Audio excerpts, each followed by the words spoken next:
さて、ベテラン工場長の実力、みんなに見せつけるで。ただ単に何十回も失敗してパターンを構築しているだけですけどね。1000時間以上捧げても、ファクトリオの頂はまだまだ遠いな。さて、そろそろ解説に移りましょう。初手は巨大な岩を解体プランナーで探して、石炭と石を取得します。解体プランナーを選択して、グイーッとドラッグすると解体する予定のアイテムを選択できるで。ドラッグしている時にシフトキーを押し続けていたら、解体予定をキャンセルできるで。この動作で巨大な岩がどこにあるのか、瞬時に発見しやすくなります。石炭はあらゆる機械の燃料に、石は石の炉と燃料磁気掘削機を作るのに必要やで。まずは燃料磁気掘削機を合計で12個作るで。燃料磁気掘削機はすぐに不要になるので、必要な製作数を決められるものは決めておきましょ文字通り駆け足で説明するで。鉄工所に戻りながらクイックバーにアイテムを割り振ってるで。う。ショートカットキーで実際に使用することがありません。時間どころか脳が混乱して逆に時間ロスします。クイックバーはアイテム数の早見表として活用しています。どんどん行くで。とにかく序盤はどれだけ早く鉄板を量産できるかや。鉄板ができ次第燃料磁気掘削機を置いていくで。全部置くまで早送りするで。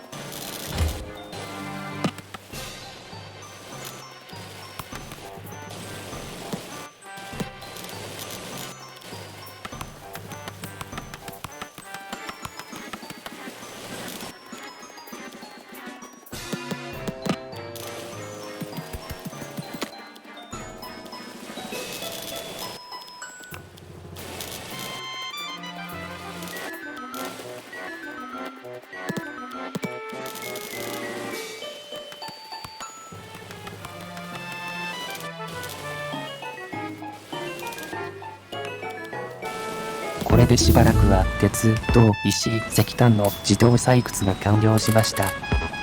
開始5分以内に燃料磁気掘削機を12機置くことが最初のノルマです。だいたい5分刻みで攻略チャートを用意しているから、自分の作った分刻みのスケジュールを見ながら粛々とこなしていくで。次は小型電柱、組み上げポンプ、ボイラー、蒸気発電を作っていきましょう。手でコネコネするからスルーしがちやけど、何気に中間性生物が必要なアイテムばかりやで。おかげで制作ロードマップ作るん大変やぞ。序盤は新しいアイテムがたくさん初登場するので仕方ありませんね。お魚、ゲッチュ。これで食料問題は解決やな。何匹かはミュウのペットとして持って帰るで。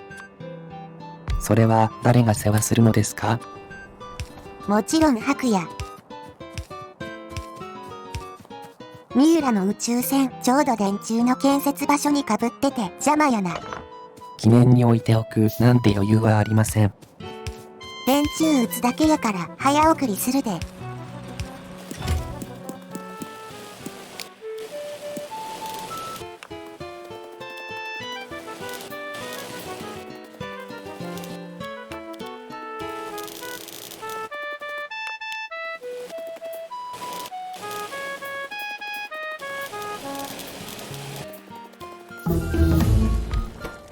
よし。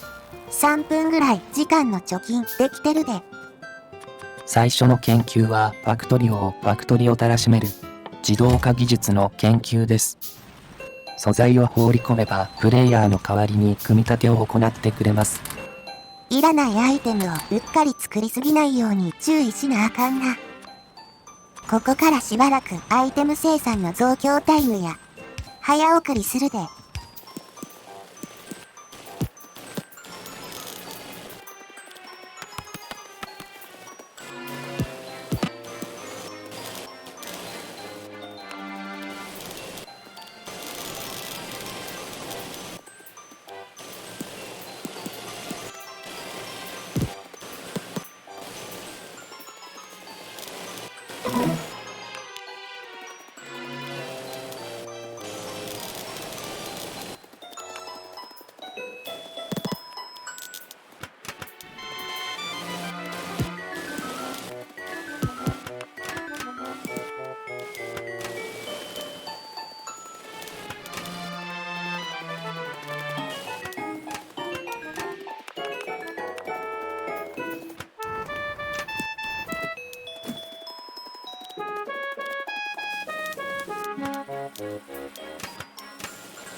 汚染状況にもよりますが、そろそろバイターの襲撃が来てもおかしくないですね。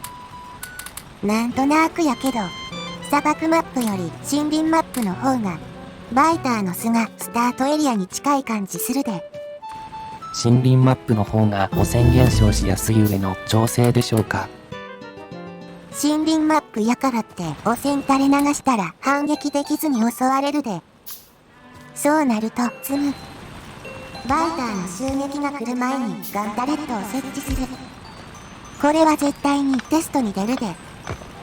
学校のテストでゲームの問題が出る世界線があればですけどね。その世界線ならミュウは学年1位取れるのにな。ムー。どうしたんですか？なんか寒気がするんや。ハク、ちょっとそこ、どいてくれ。わかりました。やっぱおった。うわぁ、バイターの初登場がこんな、石ひっくり返したら俺主みたいなん嫌や。隠しましょう。ミニマップに視認できるバイターの巣は先ほどののみ。襲われそうな場所を優先してガンタレットを設置します。しっかりと戦う準備するで。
待たせたな。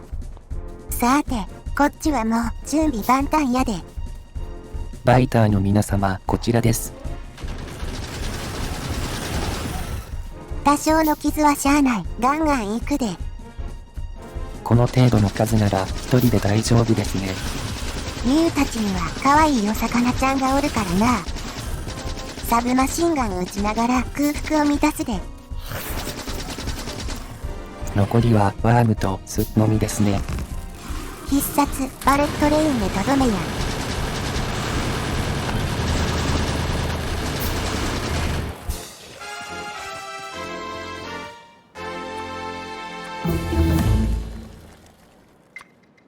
楽勝やったな。巣も一つしかありませんでしたしね。他の世界戦で何度かタレット設置前に襲撃されて、大幅な時間ロスを経験した甲斐がありましたね。やっぱどう見てもアームのデザイン悪意あるよな。ほら、落ち。うぷっ。ミュウ様、それ以上はチャンネルが目をつけられます。心の中で思っておこうな。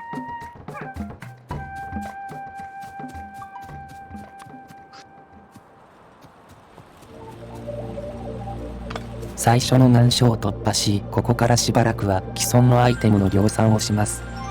目新しいところは特にないのでカットします。作業風景が見たい人は収録動画も一緒に見るんやで。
ある程度素材が揃ってきたから、本格的に工場建設を始めるで。イメージはテトリスです。あの長い棒のやつな。まずは素材エリアをイメージします。そこから上下左右一番地形に邪魔されない場所はどこか。頭の中でテトリスをします。崖、森林、水場のない開けたところを選ぶんや。今回はこの辺りが良さそうですね。せやな。早速一つ目のブロック、精錬所を作っていこか。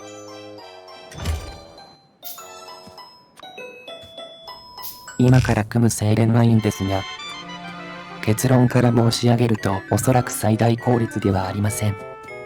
鉄鉱石を焼いているラインがいわゆる最大効率のライン。銅鉱石を焼いているラインが我々がよく使うラインです。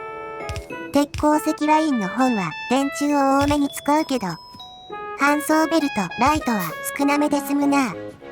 使用する素材にほとんど差はありませんが、鉄鉱石ラインの方がより少ない面積で済みます。コンパクトやな。でもミュウはあんまりキツキツのよりちょっとゆとりある方が好きや。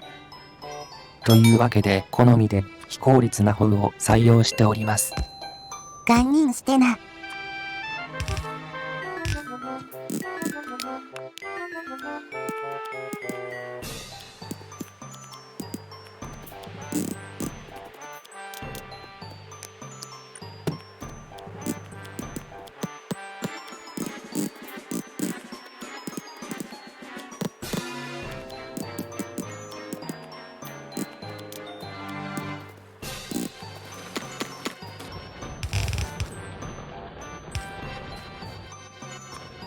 正式名称合ってるか知らんけど、これはレーンバランサー。なんかいい感じにアイテムを均一搬送してくれるらしい。ファクトリオの動画見てたら使ってる人おって、丸パクリしたで。先人の知恵は素晴らしいですね。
ある程度精錬所が作れたから次は加工ラインを作っていくで。搬送ベルト10マス分ほど開けておく必要があります。地下搬送ベルトも4つ使って空間を確保しています。これは伏線。数時間後にこの空間が重要になるで。中間性生物ラインを作っていきます。まずは歯車ラインです。せっかく鉄板を流すので、鉄板だけで作れるものを一時的に作っておきます。いずれ日用品ラインを作るので本当に一時的です。歯車の組み立て機は4台あれば最後まで足りるで。なんで4台なのかは計算してないから正確にはわからん。熟練の経験則による勘。つまり、偶然の産物や、きっちり計算せんでも慣れでなんとかなるのがファクトリオのいいところやな。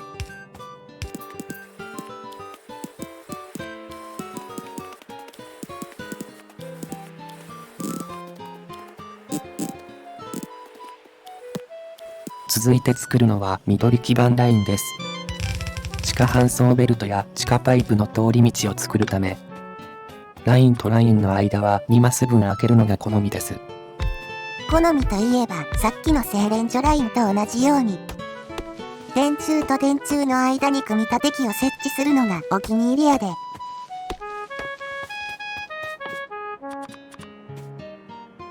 緑基板を作るためにまずは導線を作ります。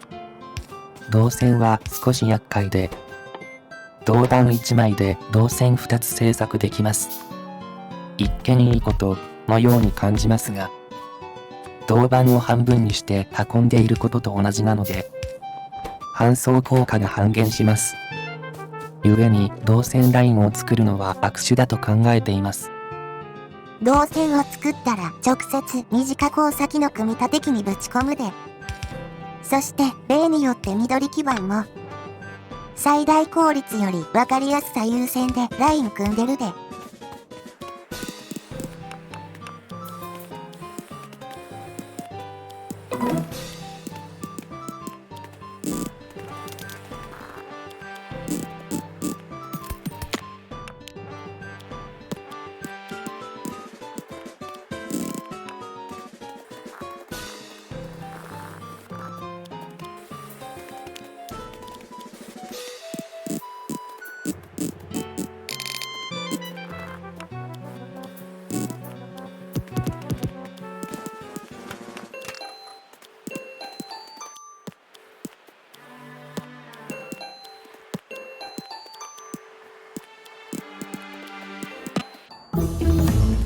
むー。時間の貯金が全部消えてちょいとスケジュールをしてしもた。なんてシビアなんや。まだ20秒オーバーなので十分挽回できますよ。ちなみにシーズン1である砂漠の惑星編と比較すると、26分ほど時間短縮できています。努力の成果やな。都合の良い場所にガンタレットの素材が揃っている場所がありますので、活用しましょう。100機から150機は欲しいな。ふう。あとは研究所の設置と緑サイエンスパックラインを作るだけやな。こんな情報量の多い動画をずっと見てくれてありがとうな。今の僕にできる全力の編集です。なんか聞こえたような気するけど、無視してもうちょいやるで。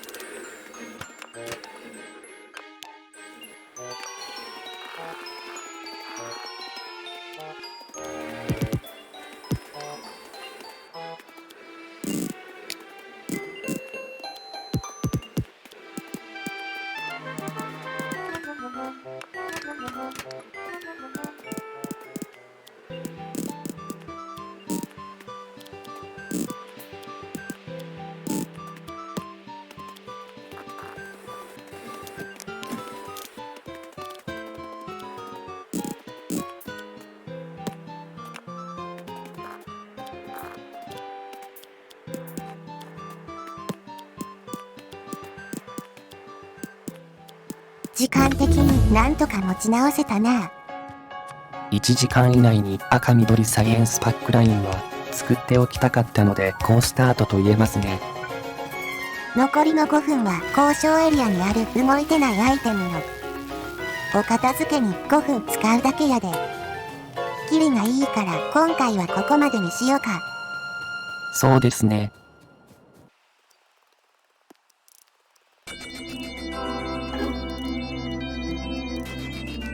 いや疲れたな。YMM4 が使いやすくて編集作業が結構楽しいな。少し編集を凝りすぎてしまった感は否めませんが、慣れるまではご容赦ください。第0話へのコメントもほんまにありがとう。月並みな表現ですが励みになります。今回はここまで。ご視聴ありがとうございました。んじゃ、お疲れ。